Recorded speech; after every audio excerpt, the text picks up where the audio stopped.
Կա երկու աշխարհ, իրական աշխարհ եւ անիրական աշխարհ, տեսանելի աշխարհ եւ անտեսանելի աշխարհ, նյութական աշխարհ եւ աննյութ աշխարհ։ Մարդու միտքը այս երկու աշխարհների միջև է։ Մարդու աչքերը տեսանելի աշխարհում են, միտքը անտեսանելի աշխարհն է տեսնում, եւ միտքը կարծես օղակ լինի տեսանելի եւ անտեսանելի աշխարհների միջև։ Եվ ինչ որ մենք տեսնում ենք, ինչ որ մենք շոշափում ենք, ինչ որ մենք լսում ենք, համտեսում ենք, հոտոտում ենք, այսինքն զգայաններով ստացված ամբողջ ինֆորմացիան գնում է մեր միտքը, եւ միտքը դառնում է մեր հոգու, այսինքն մեր ներսի աշխարհի եւ դրսի աշխարհի կապող օղակը, հա։ Եվ միտքը պետք է իմաստուն լինի։ Աստված մտքուն տվել է զորություն, իմաստություն։ Յուրաքանչյուր մարդ, երբ որ իր տան աղբը ավրում է, ինչ է տանն է թողնում, թե դուրս է հանում այդ աղբը։ Որ ավլում է, դուրս է, չէ հանում աղբը։ Գիտակցաբար։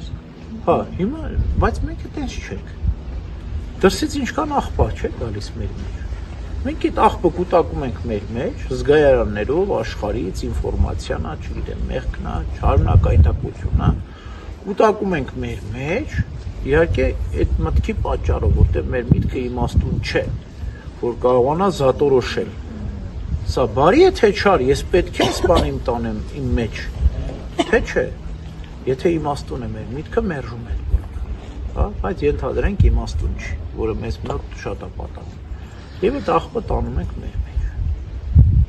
Եվ բնականաբար, եթե այդ աղբը տարանք մեր մեջ, պետք է առաջանա վախ, պետք է առաջանա սրտնեղություն, հոգս, վատ հիշողություն, ի վերջո խղճի խայտ, եթե դա մեղք է։ Ինքնազգացողության վատացում։ Ամեն ինչ, ամբողջ մեր մարդը, Աստված մարդու հոգին նուրբ է ստեղծել, շատ նուրբ։ Տեսել եք, թոքերը, չէ, բուբկայա ինքը, բայց մարդիկ բերում են ծխախոտը, ծխում են, այդ Աստծո կողմից ստեղծված այդ նուրբ օրգանը վերջացնում են, քայքայում են։ Ճիշտ այդպես էլ մարդու հոգին նուրբ է ստեղծված, հա։ Մենք իրավունք չունենք կոպիտ վարվել, թե մեր հոգու եւ թե դիմացի հոգու հետ։ Բայց մենք շատ կոպիտ ենք վարվում մեր հոգու հետ։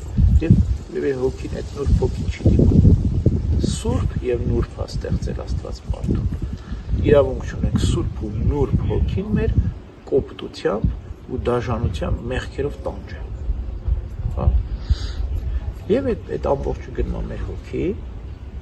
Հիմա հիշողության սրբագրություն պետք է լինի, պետք է մաքրենք մեր հոգի։ Զղջանք, խոստովանենք, ապաշխարենք, մաքրվենք։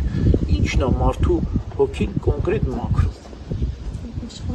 Արտասուք, կոնկրետ եմ ասում, ապաշխարությունը բնականաբար զղջման արտասուք։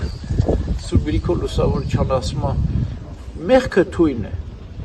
արտասուքը հակաթույն է։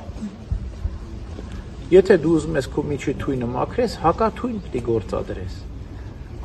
Արտասուքը հանում է քո միջից մեղքը, հա, սրբում է քո միջի։ Մարդը ինչքան շատ է արտասվում, հիմա կանայք զգացմունքային են, չէ, շատ են արտասվում, տղամարդիկ այդպես դժվար են արտասվում։ Ինչու կանայք ավելի շատ են արտասվում։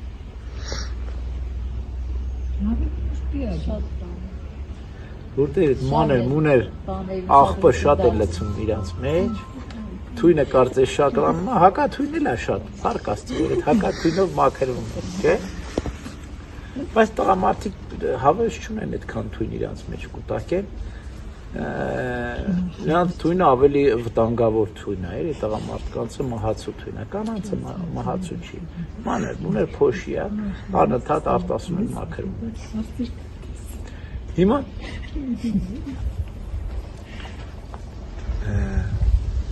այդ մտքերի տարափը կարող է գա մեր հոգից, եթե բայց երբ որ մեր հոգին խաղացում ենք, ապաշխարում ենք, եւ ուշադիր ենք լինում արտաքին ազդակների, որ մուտք չլի դրսից մեր վրա, այդ ժամանակ մեր միտքը ապահովում, բայց էլի մենք իմաստուն միտք չունենք։ Չեղած տեղից գնում ենք մի բան բռնում ենք, սկսում ենք դարդան։ Չեղած տեղից։ Ասում է, իսկական հայը պրոբլեմը նրա ստեղծում եւ քաջաբար այդ պրոբլեմները հաղթարում։ Հայի խասյատ։